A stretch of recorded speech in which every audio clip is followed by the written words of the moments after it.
So I'm having my lunch and the postman just came to take the label off, but I saw it was from Warlords, which can mean only one thing. It's the new Stalingrad book. Oh, plus a box of infantry, because you can never have enough figures, can you? Well, you know, I haven't got any winter Germans. So yeah, you can never have enough figures, so I haven't got any Germans in winter outfits, so I thought I might get a few, because it was like a third off if you pre-ordered with the book, so it seemed like a bargain. Got that. Also in here is Vasily Veleski, which is the Zazeski, well, I don't know how to pronounce that, which is the special figure, the sniper. I also got the Soviet ampulette team for my Russian army, and here's the book itself. Oh, we'll go inside and have a look at it. So back inside, let's have a little bit closer look at our friend here, Vasily. This is the free figure you get. Nice, nice. You can never have enough snipers in a Russian army, especially not in the Stalingrad books. That'll be fun. One of the frustrations I have, I buy a lot of my Warlord stuff through third-party companies who give you a discount, 20% usually. But one of the frustrations I have when you buy these books is a lot of them don't actually pass on the figure. I assume they sell them on eBay or something like that. No, it's not always the case, but, and you're never quite sure. So when it's a nice figure like this that I actually want, I'm inclined to want to buy it from Warlords. Okay, so let's have a look at the book itself. It's by bare knee. A lovely warm day outside. That's why I was having my lunch out there.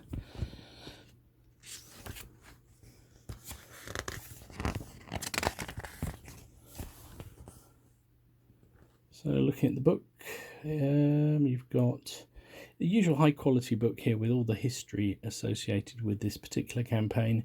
It takes us from August 1942 through to, what's the last setup? January 1943, basically. So it looks like there's well, I can see there's 22 scenarios, which is nice. Some of them in the open ground around Stalingrad, some actually in the actual city itself. Usual thing that people get very excited about. Lots of new units, new Soviet ones, new Russian ones, new Romanian ones. So new, oops, put my finger over the camera. New options, new theatre selectors, and a campaign setup. Great. Special rules, there you go, for digging in, snow, fuel shortages, supply drops, all that kind of good stuff. Sewer movement. There was sewer movement in the Hungarian book, wasn't there, I think? So let's have a quick flick. Whoops. So the usual very high quality book covering the history of the campaign, what led up to Stalingrad itself. Some wonderful pictures again. Really nice, the approach to Stalingrad. So this is the run up to as the Germans have broken through the Russian lines and try and take the city. So that's scenario one last bridge over the Don. Then you've got, oops, this one. Scenario 2, Dawn Crossing. These are actually small. That's only a 4x4, that one. Interesting, that's good. So that was actually an, yeah, they've got to actually cross over the river, so that's going to be interesting. Dash to Volga. So what about here? Right, so this is the first sort of heroic unit. This is Legend of Stalingrad, Olga. So Olga leads...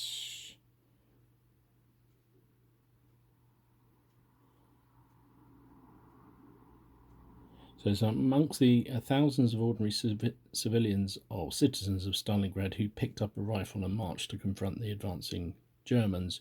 One of the most colourful was Olga Kabanov. Oh, I can't say. I'll just say Olga. Olga arrived in Stalingrad in the early 1920s as a political organizer, and upon visiting the Red October factory became interested in learning how to cast steel. Before long she was a veteran steel worker, only one of a handful of women in the Soviet Union to succeed in such a physically demanding profession. As the Germans entered the city, NKVD officers were sent around to each factory to seek volunteers to join worker battalions. When they arrived at Olga's workplace, her co-workers hesitated to volunteer. With no training and only rifles for armament, the militia stood little chance in a pitched battle. But when Olga stepped forward to join the battalion, the tide turned, and many of the workers followed suit.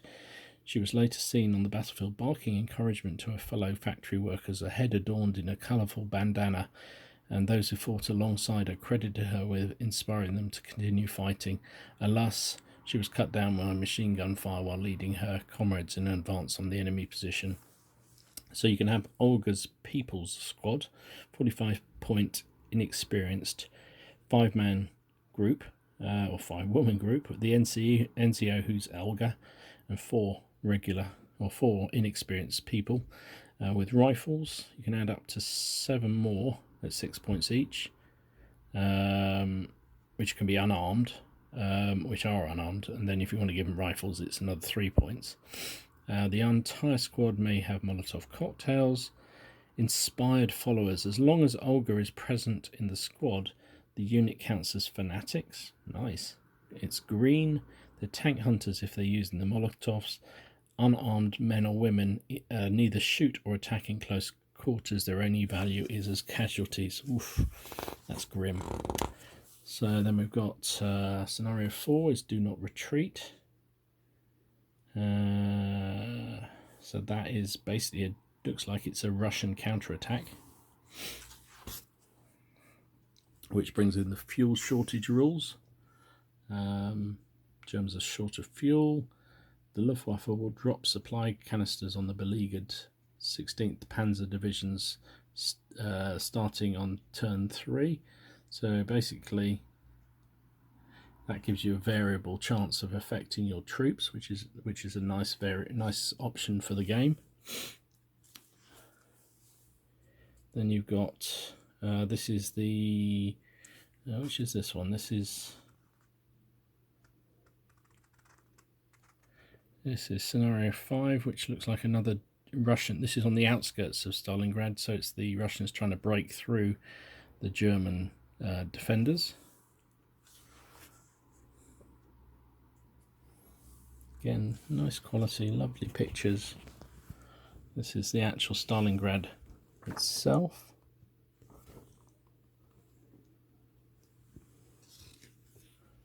Very nice. Railway station number 1 is scenario 6, which has night fighting around the station itself. Scenario 7, Verdun revisited.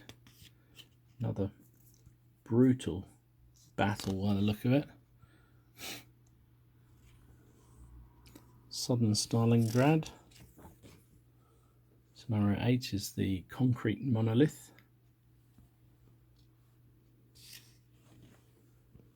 Burning grain. Okay, so this is interesting.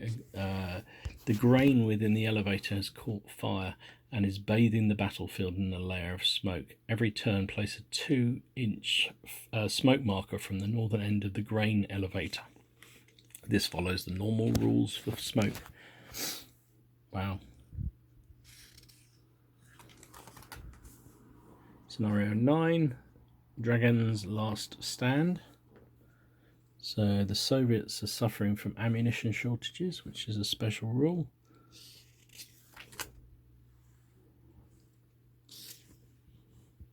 The Carnal House, that sounds grim. So more history, lovely book. Look at the illustrations, really, really cool. Scenario 10, Workers' Village. September 1942. So this is Germans breaking through. So this is another front, basically. This is Germans breaking through the Soviet defenders.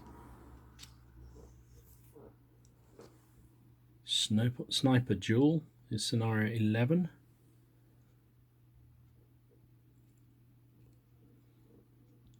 So how does this one play out? Oh, there's our friend Vasily, the extra figure we got. So Vasily is a 75-point veteran sniper unit, man with an assistant. They're a sniper, they're a team weapon, kill shot. Vasily's uncanny ability means that any shot he takes against infantry, artillery, and soft skin inflicts damage on a roll of +2 regardless of the target's experience level. Wow, that's powerful.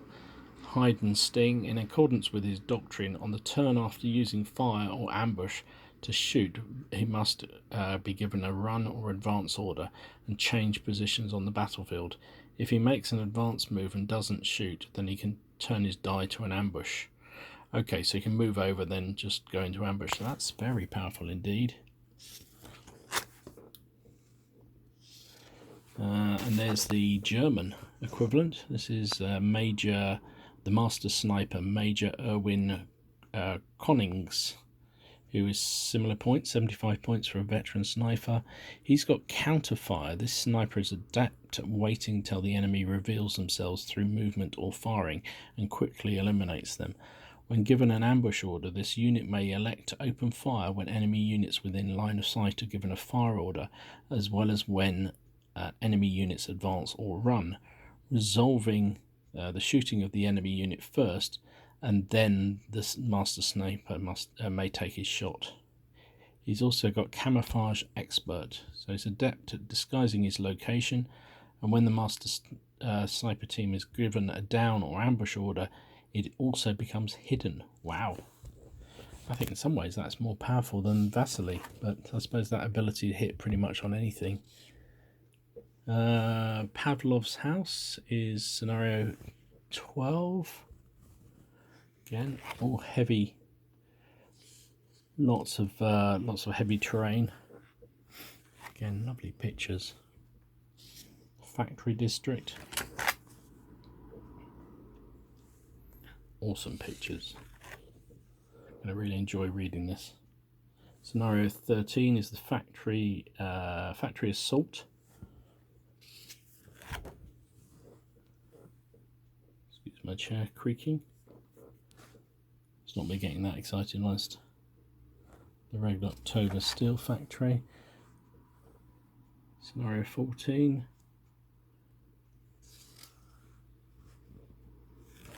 Lots of special rules with these campaigns or these battles that are really, really fun. Operation Hubris. The last sally of the German offensive units. German offensive might in Stalingrad has been directed against the Soviet 138th Division behind the Baradiki factory. With both flanks collapsing, the Soviets have their backs to the Volga and no help on the way. Seeing a chance to obliterate the Soviet division outright, the Soviets are looking to seize the primary defensive position. Interesting, very, very interesting. So there's some good games here. Gonna need a lot of terrain by the look of it, a lot of buildings, as you would expect, to be absolutely honest. It's Stalingrad after all. Some special rules about low manpower, low ammunition, supply drops. Beginning of the end. Soviet counterattack. Scenario 17, God of War,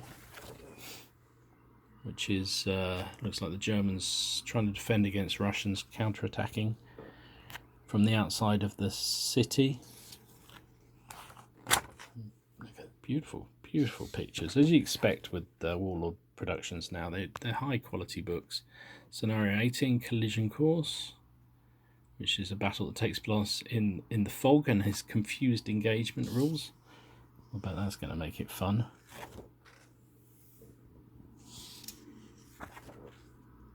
Scenario 19, Full Speed Ahead. So that is... Oops, excuse my squeaky thing.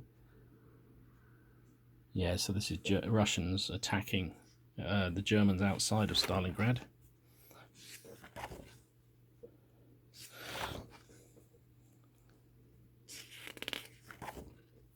Scenario 20.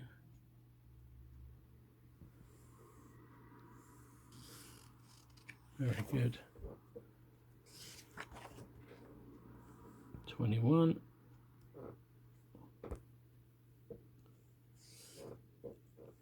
That's low manpower and low ammunition rule. Malnourished and frostbitten. Due to an appalling lack of supplies, the German infantry are in poor shape. Any time a run order is successfully given to a German infantry, add a pin to the unit after resolving their movement to represent their flagging strength. Do or die. The Sixth Army knew that if they don't succeed in their breakout now, they'll be destroyed.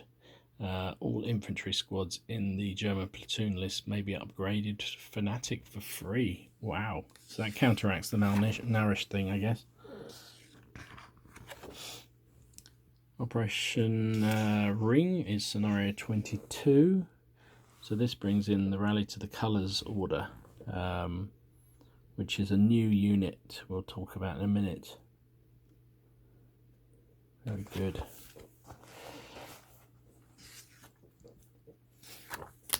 So here we go. These are some of the special units. I think that's one of the things that people get very excited about. Not all of these are any good beyond their own scenarios, but this is Frontnik Commissar. So basically, it's a Commissar and up to 2 extra men who are 40 points for regular, which is actually not that much. They have the not one step back rule. But they also have inspiring rhetoric. Aside from watching for political disloyalty, the Commissar also help train and boost the confidence of new soldiers. Therefore, inexperienced squads within 6 inches of the Commissar do not suffer a -1 to hit penalty for being inexperienced. Now that's huge. I really like that, because I like my inexperienced and my green troops in my Russian army. I think it's really good. Because that's the one negative. A -1 to hit with inexperienced troops is a bit of a bummer. And then you've got Politikruk. I don't know how you pronounce that. It's a 30-point regular unit, man, and up to 2 extra dudes. He also has inspiring rhetoric. So you could have him and the Commissar. 70 points when basically main your inexperienced troopers are effective firing as regulars. Sniper detachments.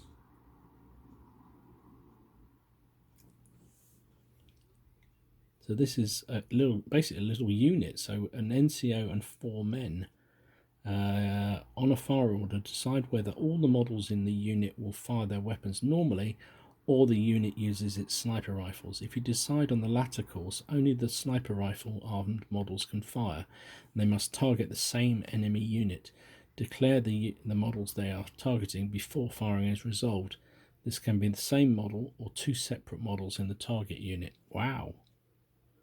Wowza, that's quite powerful. I assume one has to be the loader, so if it's a 4-man crew, a 4-man group, they're not all snipers. That's Zasachka's squad, which is basically another form of sniper unit. Master and Zasasha. One sniper is the master sniper, and the other 2 are in training. The master sniper should be differentiated in some way and acts as the NCO.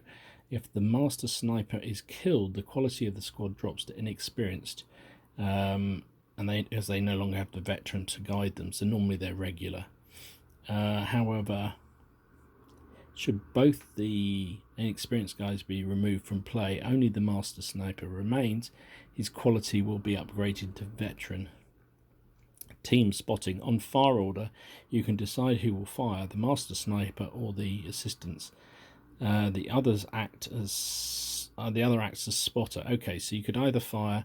So if it's an NCO and 2 men, you could fire the 2 inexperienced or 2 trainees and have the master gunner as the spotter, or the spotter or the master gunner firing and the 2 guys as spotters. Okay, interesting, interesting.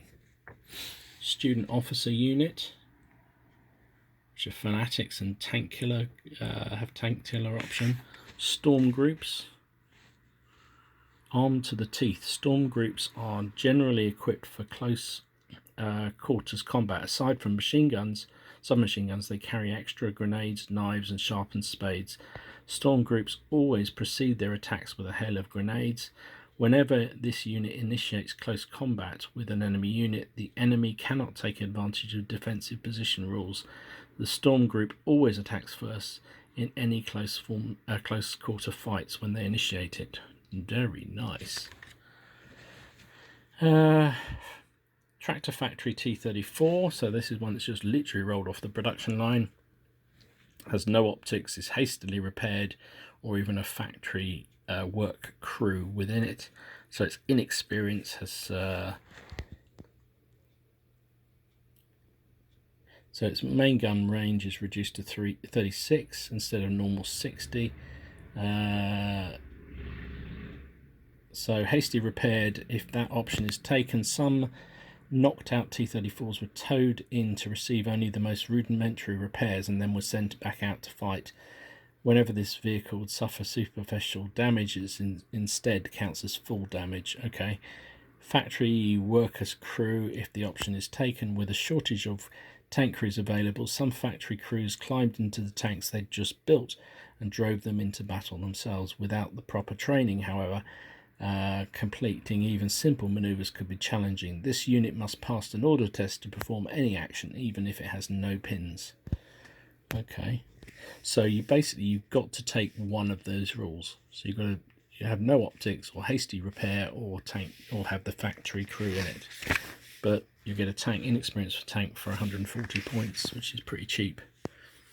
On the German side, you get alarm units. So basically, these are cooks and Luftwaffe ground crews and headquarters staff who grab a gun, ad hoc equipment.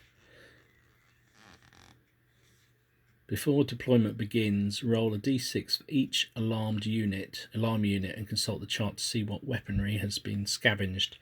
1 to 3, nothing, so they just have rifles. 4, they have submachine guns. Remove 3 of the riflemen and replace them with 2 models armed with submachine guns.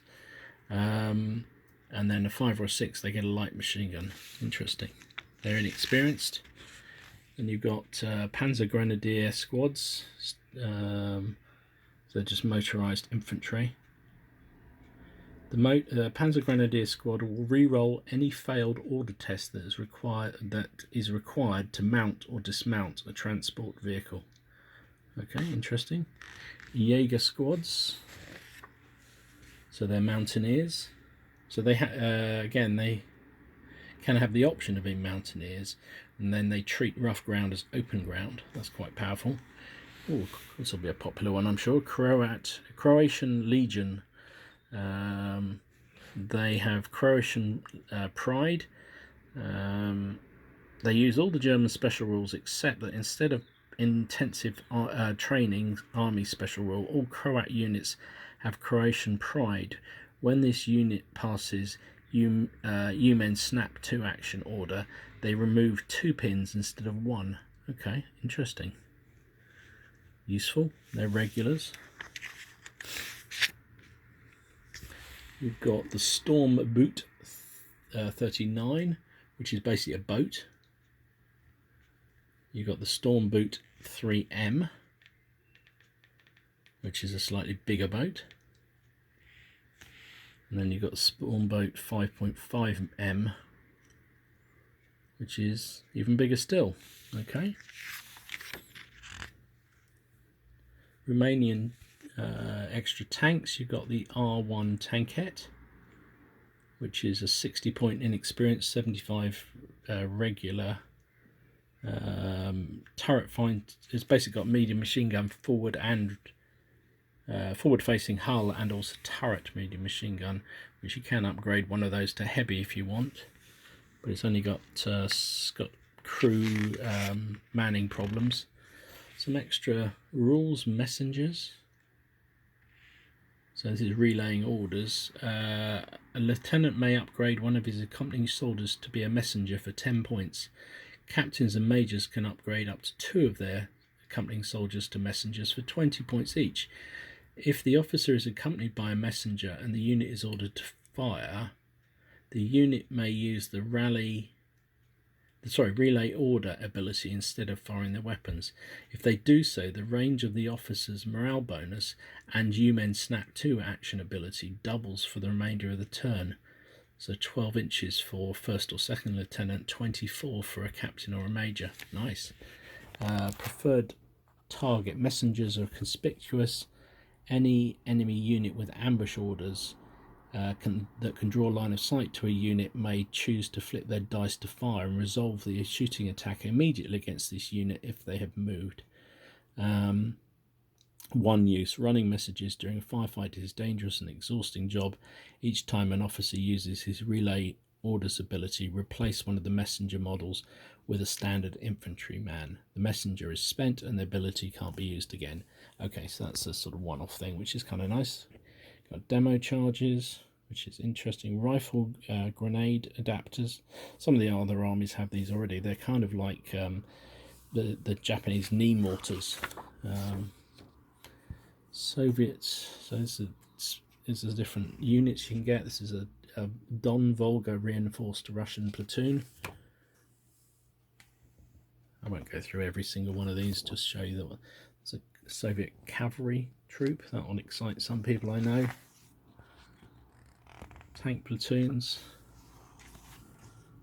So all in all, it does look a really interesting book. There's the German ones.